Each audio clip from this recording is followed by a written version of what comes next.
ஆண்டவராய் இயேசு கிறிஸ்துவின் பரிசுத்த நாமத்திலே உங்களை வாழ்த்துகின்றேன். அது மாத்திரமல்ல, இந்த 2026 ஆண்டுக்கு நாங்கள் காலடி எடுத்து வைத்திருக்கிற இந்த நாட்களிலே இந்த செய்தியை கேட்கிற ஒவ்வொருவருக்கும் தேற்றவாளன் பப்டிஸ்ட் திருச்சபையின் சார்பில் எங்களுடைய புது வருட வாழ்த்துக்களை தெரிவித்துக் கொள்கிறோம். நீங்கள் ஒவ்வொருத்தரும் இந்த புது வருடத்திலே உங்களுடைய எதிர்பார்ப்புகளுக்கு ஏற்றபடி ஆண்டவர் உங்களை ஆசீர்வதிக்கும்படியாய் இன்றைய நாளிலே இந்த லூக்கா சுவிசேஷம் 5வது அதிகாரம் முதல் 11 வசனங்களிலிருந்து கர்த்தர் இன்றைய நாளிலே இந்த வருடத்திலே நீங்கள் ஆசீர்வாதத்தை பெறுவதற்காக என்ன வழிகளை நீங்கள் பின்பற்ற வேண்டுமென்ற இந்த சத்தியத்தை கேட்டு இதன்படி உங்களுடைய வாழ்க்கையை நீங்கள் அமைப்பீர்களாக இருந்தால், கீழ்ப்படுகிறவர்களாக இருந்தால், உங்களை ஆண்டவர் உங்கள் மனவிருப்பத்தின்படி ஆவிக்குரிய ஆசீர்வாதத்தினாலும் உங்களுடைய தேவைகளையும் நிச்சயமாக இந்த வருடம் சந்தித்து உங்களுக்கு பெரிய அற்புதங்களை செய்வாராக. அருமையானவர்களே, இயேசுவை சந்திக்கும் சில சந்திப்புகள் வாழ்க்கையை மாற்றிவிடுகின்றன. மனிதன் தயாராக இருந்ததாலோ வலிமையான விசுவாசம் கொண்டிருந்ததாலோ அல்ல, ஆனால் இயேசு ஆண்டவராக இருப்பதனாலேயே. லூக்கா 5வது அதிகாரத்திலே பேதுருவை அவனுடைய வாழ்க்கையின் மிக சோர்வான நாளிலே நாங்கள் சந்திக்கின்றோம். அதுபோல் இன்றைக்கு வாழ்க்கையில் அநேக சோர்வுகளிலே சலித்து போயிருக்கிற உங்களை இந்த வருடம் ஆண்டவர் சந்திக்க விரும்புகிறார். வறுமையான வேலைகள், சோர்ந்த உடல், ஏமாற்றம் நிறைந்த உள்ளம், அப்படிப்பட்ட இடத்தில்தான் இயேசு வருகிறார். வறுமையான வேலைகளையும் சோர்ந்த உடலையும் ஏமாற்றம் நிறைந்த உள்ளத்தையும் பேதுருவுக்கு செய்தது போல நம் ஒவ்வொருவருக்கும் செய்ய ஆண்டவர் அழைக்கிறார். நீ ஆயத்தமா என்பதை சிந்தித்துப்பார். இந்த பகுதி அருமையான தேவ வசனத்தை கேட்க மக்கள் அவரை சுற்றி நெருங்குகிறதை நாங்கள் 1வது வசனத்திலே வாசிக்கிறோம். இயேசு தனிமையிலே வாழவில்லை, அவர் மக்களிடையிலே இருந்தார். அவர்களின் தேவைகளை, வேதனைகளை, ஏக்கங்களை ஆண்டவர் இயேசு கண்டார். மனிதர்களை நேசிப்பதும் அவைகளை நிறைவேற்றுவதும் அதே ஆண்டவருடைய முக்கியமான ஊழியமாக இருந்தது என்பதை பார்க்கிறோம். இதனூடாகத்தான் நாங்கள் பார்க்கிறோம், தனிமையிலே இருக்கிறவர்களை ஆண்டவர் தேவ வசனத்தை கேட்கிற மக்களையும் அவர்களை விடுவிக்கிறார், ஆசீர்வதிக்கிறார் என்று பார்க்கிறோம். மனிதர்கள் தேவ வசனத்திற்காக ஏங்குகிறார்கள். 1வது வசனம் 3வது வசனத்தை வாசித்து பாருங்கள். மக்கள் இயேசுவை நெருங்கினார்கள் தேவ வசனத்தை கேட்க. அவர்கள் பசியாயிருந்தார்கள், உள்ளத்தில் வறுமை இருந்தது. இயேசு அந்த ஏக்கத்தை புறக்கணிக்கவில்லை, அதை நிறைவேற்றினார். இன்றைய நாளிலும் ஆண்டவருடைய வார்த்தையை கேட்க இந்த ஜனங்களைப் போல பசியாயிருப்பவர்களை ஆண்டவர் வறுமையிலிருந்து விடுவிக்கிறார். சமாதானமின்மையிலிருந்து சமாதானத்தை கொடுக்கிறார். ஏக்கங்களிலிருந்து புறக்கணிக்கப்படாமல் தேவன் அவர்களை நிறைவாக ஆசீர்வதிக்க அழைக்கிறார். இந்த வருடத்திலே இன்றும் வாழ்க்கையை மாற்றுவது தேவ வசனமாயிருக்கிறது. அந்த ஜனங்கள் அன்று தேவ வசனத்தை கேட்பதற்காக இயேசுவின் பின் தான் சென்றார்கள். இன்றைக்கும் நீங்கள் வசனத்தை வாசிக்கிறவர்களாகவும் வசனத்தை கேட்கிறவர்களாகவும் வசனத்தை கைக்கொள்ளும்படியும் வசனத்தை வாழ்கிறபடியும் வசனம் தேவன் உன்னோடு பேசுகிறதற்கு நீ இடம் கொடுப்பாயாக இருந்தால் நிச்சயமாக ஆண்டவர் அன்று கொடுத்த ஆசீர்வாதத்தை இன்று உங்களுக்கும் தர வல்லவராயிருக்கிறார். நாங்கள் பார்க்கிறோம், இயேசு கிடைப்பதையே பயன்படுத்துகிறார். இயேசு ஒரு படகை காண்கிறார், ஒரு எளிய மீனவர் படகு, ஒரு சோர்ந்த மீனவர். அந்த படகு பிரசங்க மேடையாகிறது. அந்த மீனவர் சீசனாகிறதை நாங்கள் பார்க்கிறோம். அருமையானவர்களே, படகு உன்னிடம் பெரிதாக ஆண்டவர் எதிர்பார்க்கவில்லை. இருப்பதை நாம் நல்ல உள்ளத்தோடு கொடுக்கும்போது ஆண்டவர் அந்த நல்ல உள்ளத்தை பார்த்து பேதுருவைப் போல ஆசீர்வதிப்பதற்காக அழைக்கிறார்.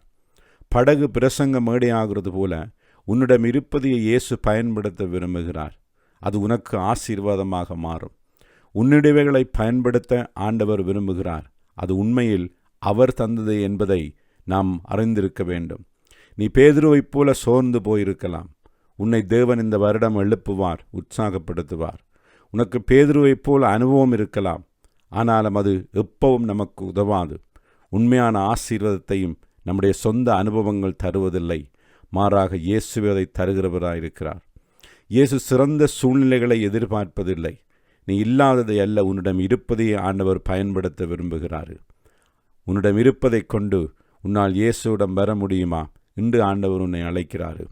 உன்னிடம் இருப்பதை நல்ல உள்ளத்தோடு அவர் கேட்கும்போது அவருடைய பயன்பாட்டுக்கு நீர் கொடுப்பாயாக இருந்தால் பேதுருனுடைய படகை மீன்களால் நிறைத்தது போல உன்னுடைய வாழ்க்கை படகையும் ஆண்டவர் ஆசீர்வாதத்தால் நிரப்ப வல்லவராயிருக்கிறார். கேள்வி என்னிடம் போதுமா என்பது அல்ல, ஆனால் நான் தயாரா என்பதை. நீ தயார் ஆக இருந்தால் இன்றைக்கு ஆண்டவர் அன்று செய்த அற்புதத்தை இந்த 2026 உனக்கும் செய்ய வல்லவராயிருக்கிறார். அடுத்ததாக அழைப்பு நமக்கு சிலவுகளை களைப்புகளையும் சலிப்பையும் சந்திக்க வைக்கிறதை பார்க்கிறோம். சீமோன் சொல்லுகிறார், ஐயரே, இரா முழுவதும் நாங்கள் பிரயாசப்பட்டும் ஒன்றும் அகப்படவில்லை, ஆகிலும் உம்முடைய வார்த்தையின்படியே வலையை போடுகிறேன் என்றான். பேதுரு களைத்து போயிருப்பதை பார்க்கிறோம், சலித்து போயிருப்பதை பார்க்கிறோம். பிரயாசப்பட்டு இப்போ அவன் சலித்து போயிருக்கிறதை நம்மால் வாசிக்கக்கூடியதாக இருக்கிறது. ஆண்டவரை இரவு முழுவதும் உழைத்தோம், ஒன்றும் பிடிக்கவில்லை. அவன் சோர்ந்தவன், ஏமாற்றமடைந்தவன், ஆனால் அனுபவம் உள்ளவன் என்று நாங்கள் பார்க்கிறோம். அருமையானவர்களே, நாம் சோர்ந்தவர்களாக இருக்கலாம். நம்முடைய சொந்த முயற்சிகளினால் நம்முடைய வாழ்க்கையிலே முன்னேற்றத்துக்கு நாங்கள் அதிகம் பயன்பட்டிருக்கலாம், பிரயாசப்பட்டிருக்கலாம், உழைத்திருக்கலாம். இன்றைக்கு நாம் சலித்து போய் சோர்ந்து போயிருந்தால் அதற்கு இயேசு நம் ஒவ்வொருவரையும் அழைக்கிறார். நம்முடைய சொந்த முயற்சிகளை விட அவருடைய ஆசீர்வாதம் பெருசாக இருக்கும் என்பதை நீங்கள் மறந்து போகக்கூடாது. எங்களுடைய ஏமாற்றங்களிலிருந்து தேவன் எங்களை விடுவிப்பதற்காக இந்த புது வருடத்திலே ஆண்டவர் நம் ஒவ்வொருவரையும் அழைக்கிறார். நம்முடைய அனுபவங்கள் எல்லாவற்றையும் அப்படியே விட்டுவிட்டு நாம் ஆண்டவருக்கு எங்களை அர்ப்பணித்தால் நிச்சயமாக ஆண்டவர் ஒரு பெரிய ஆசீர்வாதத்தையும் அற்புதத்தையும் எங்கள் வாழ்க்கையில் செய்ய முடியும். நாங்கள் பார்க்கிறோம். ஆனால் பிறகு அவன் முக்கியமான வார்த்தை ஒன்றை பேதுரு சொல்லுகிறான். உம்முடைய வார்த்தையின் பேரில் நான் வலைகளை போடுகிறேன். விசுவாசம் என்றால் சில வேளை அது எதிர்ப்பு இல்லாமல் அல்ல, எதிர்ப்பினிடையான ஒரு கீழ்ப்படுதலை நாங்கள் பார்க்கிறோம். சில சமயம் அனுபவத்தை விட இதயம் வெல்ல வேண்டும். ஆண்டவருக்கு இதயம்தான் முக்கியம், நம்முடைய அனுபவம் அல்ல. அருமையானவர்களே, பாருங்க, ஆண்டவருடைய வார்த்தையின்படி. ஐயரே, இரா முழுவதும் நாங்கள் பிரயாசப்பட்டும் ஒன்றும் அகப்படவில்லை. நம் வாழ்விலே பல காரியங்களில் பல முயற்சிகளை செய்கின்றோம். ஆனாலும் முயற்சிகள் தோல்வியடைகிறது. இருந்தாலும் நாம் சோர்ந்து போகக்கூடாது. பேதுருவைப் போல நாம் முயற்சி செய்து சோர்ந்து போயிருக்கிற வேளையில் அவனை ஆண்டவர் அழைத்தார். அந்த அழைப்புக்கு அவன் தன்னை அர்ப்பணித்தான், விசுவாசித்தான். அங்கே அவன் ஒரு வெற்றியை கண்டான் என்று பார்க்கிறோம். அவன் ஒரு புது முயற்சி செய்தான். இயேசுவின் வார்த்தையின்படி அங்கே அவன் அற்புதத்தை கண்டான் என்று பார்க்கிறோம். ஆகவே உங்களுடைய வாழ்க்கையில் சோர்ந்து போய் சலித்து போய் களைத்து போய் இருந்தால் இந்த புது வருடத்திலே ஆண்டவர் முயற்சி செய், மீண்டும் வெற்றியடைவாய் என்று சொல்லுகிறதை பார்க்கிறோம்.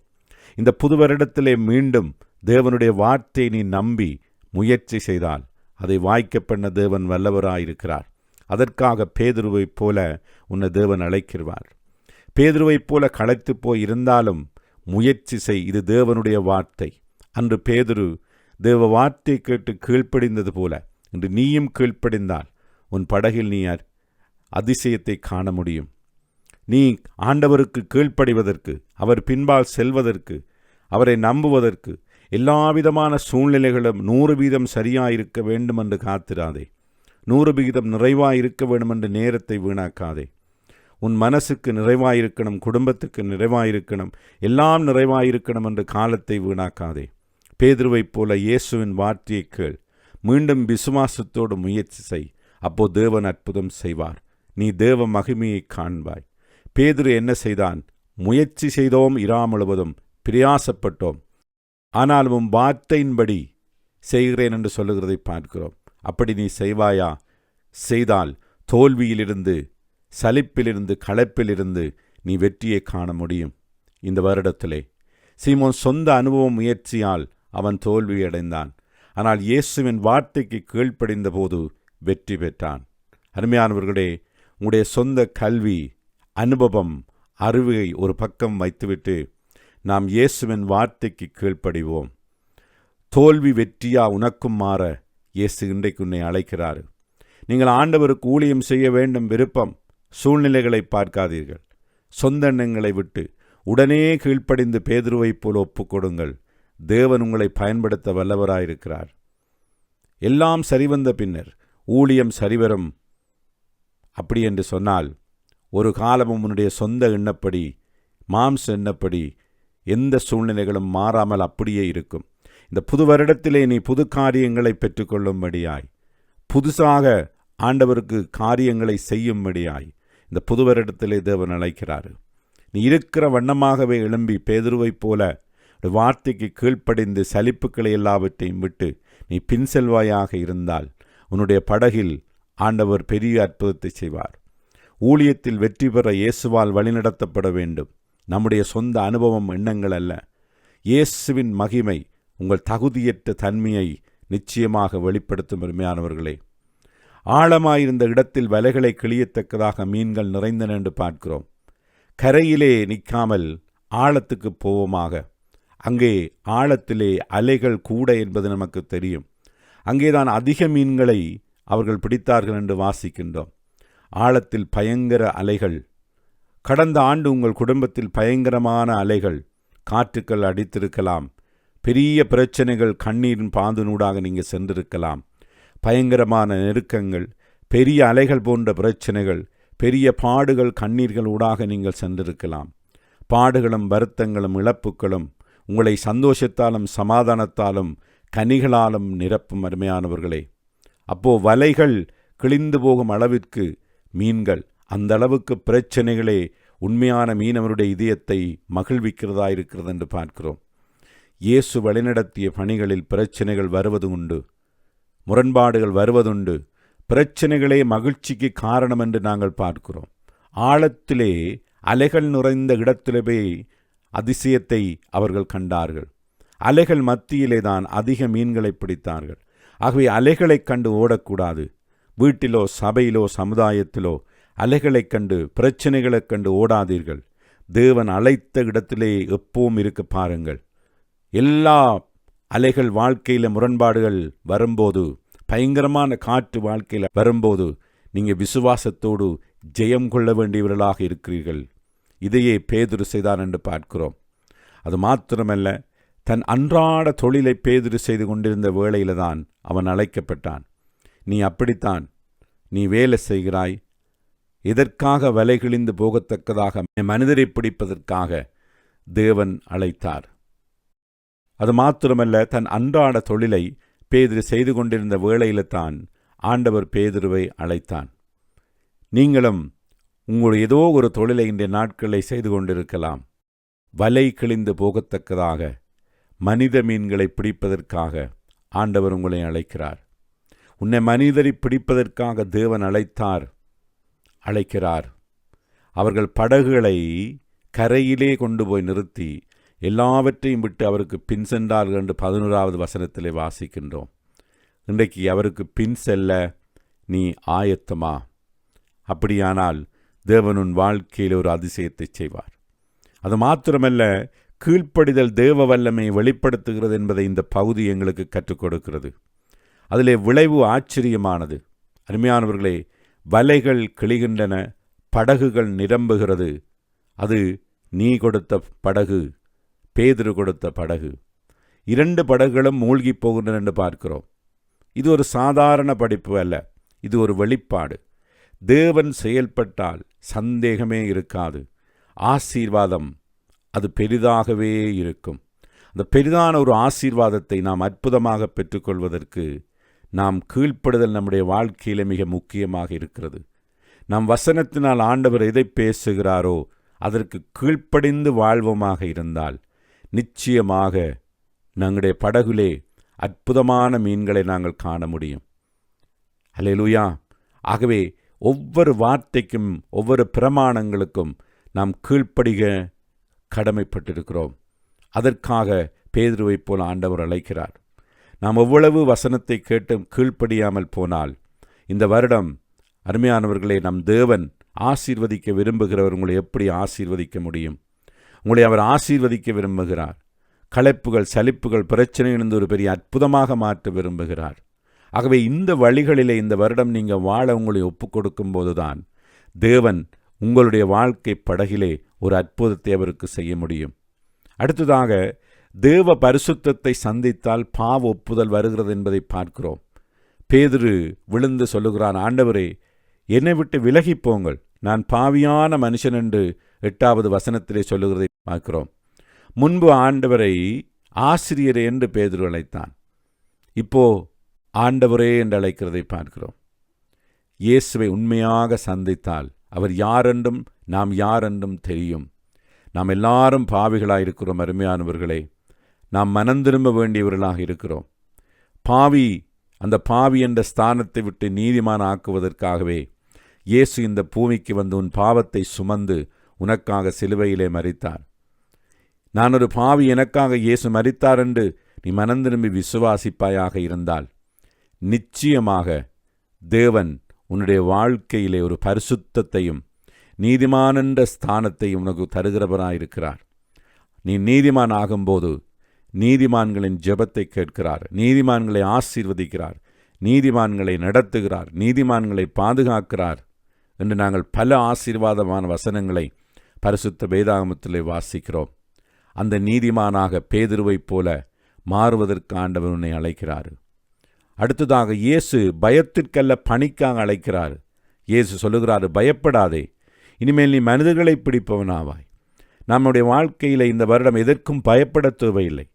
பேதுருவைப் போல சலித்து களைத்து இருந்தாலும் மீண்டும் வார்த்தையின்படி முயற்சி செய்யும்போது ஆண்டவர் முதலாவது அற்புதத்தை செய்கிறார். எந்த பயத்தையும் அவர் நீக்குகிற தேவனாயிருக்கிறார். நாம் ஆண்டவருக்கு ஊழியம் செய்து மனிதர்களை பிடிப்பவர்களாக ஆகும்போது நாங்கள் பார்க்கிறோம் பெரிய அற்புதத்தை உங்கள் வாழ்க்கையிலே செய்கிறார். ஆகவே நீங்கள் ஊழியம் செய்வதற்கு இருக்கிற பயங்களை எடுத்து போடுங்கள். மனிதர்கள் மத்தியில் இருக்கிற பயத்தை எடுத்து போடுங்கள்.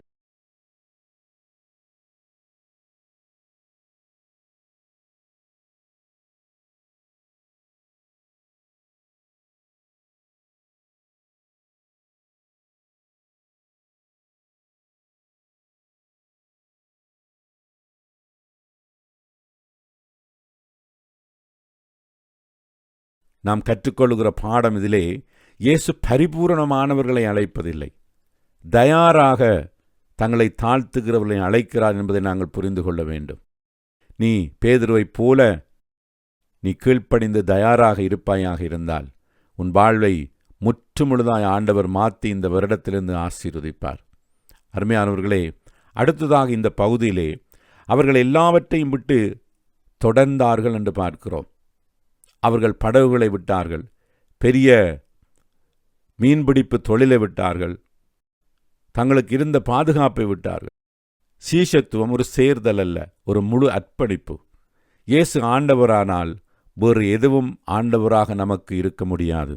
அதுதான் உண்மையான சீஷத்துவம். நீ இயேசுவை ஆண்டவராக இதுவரை காலமும் உன்னுடைய வாழ்க்கையிலே கைக்கொள்ளாவிட்டால், பின்பற்றாவிட்டால், இந்த வருடம் தேவன் ஆசீர்வதிக்கும்படியாய் அவர் மாத்திரம் உனக்கு ஆண்டவராய் இருப்பாராயிருந்தால், அருமையானவர்களே, இந்த வருடத்தில் ஒரு அற்புதத்தை காண முடியும். இந்த வேதாகம பகுதி இந்த புதிய ஆண்டிலே முதல் ஞாயிற்றுக்கிழமையிலே அருமையானவர்களே நமக்கு ஒரு உண்மையை நினைவுபடுத்துகிறது. இயேசு நம்மை சோர்வில் சந்திக்கிறார். நீ சோர்வில் இருக்கிறாயா? ஆனால் அவர் அங்கே நீ இருப்பதை விரும்பவில்லை. நீ எழுந்து இந்த வேளையில் அவரை விசுவாசித்து அவர் பின்னா வரும்படியாய் உன்னை அழைக்கிறார், பேதுருவைப் போல ஆசீர்வதிப்பதற்காய். உன்னுடைய வாழ்க்கையிலே வெறுமையான வலைகளை கொண்டு நீ பிரயாசப்பட்டு கொண்டிருந்தால் இன்றைக்கு ஆண்டவர் உன்னை அழைக்கிறார். அதிக மீன்களை பிடிக்கும்படி உனக்கு அந்த சரியான இடத்தை காண்பிப்பதற்காக, உன்னுடைய பயங்களிலிருந்து விடுவித்து ஒரு துணிச்சலான பரிசுத்தாவியின் வல்லமையால் உன்னை நிரப்பி தனக்கு பயன்படுத்துவதற்காகவும் உன்னை ஆசீர்வதிப்பதற்காகவும் அழைக்கிறார். நீ ஆயத்தமா? மீனவர்களிலிருந்து மனித மீனவனாக ஆண்டவர் உன்னை அழைக்கிறார். நீ ஆயத்தமா? கீழ்ப்படியாமையிலிருந்து கீழ்ப்படிதல் ஆண்டவர் உன்னை அழைக்கிறார். நீ ஆயத்தமா? வறுமையிலிருந்து வாழ்க்கையை மாற்ற அழைக்கிறார். உன்னிடம் இருப்பதை பயன்படுத்தி உனக்கு அற்புதம் செய்ய ஆண்டவர் அழைக்கிறார். நீ ஆயத்தமா? நீ பிரயாசப்பட்டு களைத்து போய் சலித்து போய் இருக்கிறாய். உன்னை மீண்டும் பலப்படுத்தி அற்புதம் செய்ய அழைக்கிறார். நீ ஆயத்தமா? தேவன் உன்னை மனிதர்களை பிடிக்க, அந்த மனிதர்கள் தனக்கு பணி செய்யும்படியாய் அழைக்கிறார். நீ அதுக்கு ஆயத்தமா? நீ ஆயத்தமானால் முழந்தால் படியிட்டு ஜெபம் பண்ணி நீ இருக்கிற இடத்திலே ஆண்டவரை நோக்கிப்பார். நிச்சயமாக கர்த்தர் இந்த புது வருடத்திலே உன்னுடைய படவிலே ஒரு அற்புதம் செய்வார். அதிக ஆசீர்வாதத்தை உன்னால் காண முடியும். ஆமேன். தகப்பனே, இந்த புது வருடத்திலே முதல் ஞாயிறு செய்தியை கேட்ட ஒவ்வொரு பிள்ளைகளையும் உம்முடைய நாமத்திலே ஆசீர்வதிக்கிறேன். நீர் பேசிய இந்த வசனத்தை கொண்டு ஆண்டவரே, இவர்கள் பேதுருவைப் போல முழுமையாய் கீழ்ப்படிய உதவி செய்யும். அதன் மூலம் ஆண்டவரே, இவர்களுடைய படகுகளிலே கர்த்தாவே அற்புதமான ஒரு ஆசீர்வாதத்தை இவர்கள் காண கிருபை செய்யும். சந்தோஷம், சமாதானம் இவர்களுக்கு திரும்பி வரும்படியாய் செபிக்கிறேன். சலிப்புக்கள், களைப்புக்கள் இருந்து ஆண்டவரே இவர்களை பாதுகாத்து உம்முடைய பரிசுத்த ஆவியினாலே இவர்களை ஆண்டவரே நீர் பலப்படுத்தி உற்சாகப்படுத்தி இந்த ஆண்டு நிறைவாய் நீர் வழிநடத்தும்படியாக செபிக்கிறோம். கீழ்ப்படியாமையிலிருந்து கீழ்ப்படுதலை கொடுப்பீராக. உம்முடைய கிருபை ஊற்றுவீராக. உம்முடைய வல்லமை இவர்களை வழிநடத்தும்படியாக செபிக்கிறோம். இயேசுவின் நாமத்தில் ஆசீர்வதித்து செபிக்கிறேன் நல்ல பிதாவே. ஆமேன். ஆமேன்.